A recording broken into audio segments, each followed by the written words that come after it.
ఈరోజు మా ఇంట్లో ఫిష్ కర్రీ లాగా చామగడ్డ పులుసు అనమాట.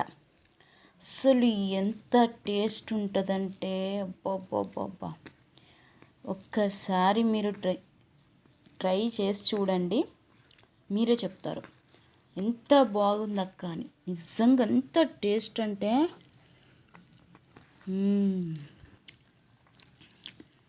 ఇందులో నేను టమాటోస్ కానీ ఏమి కానీ యూస్ చేయలేదు.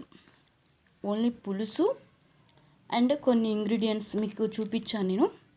వాటితోనే ఎంత మంచి టేస్ట్ వస్తుందంటే ఇంకా వెజ్ వాళ్ళకి ఇంకా బెస్ట్ ఆప్షన్ ఇది. ఇంకా నాన్ వెజ్ తినని వాళ్ళకి బెస్ట్ ఆప్షన్. అసలు ఇంకా వీక్లీలో 2-3 టైమ్స్ చేసుకుని తింటారు, అంత టేస్టీగా ఉంది. మీరు కూడా పక్కా ట్రై చేసి నాకు కామెంట్ బాక్స్లో కామెంట్ చేయండి, లైక్ చేయండి.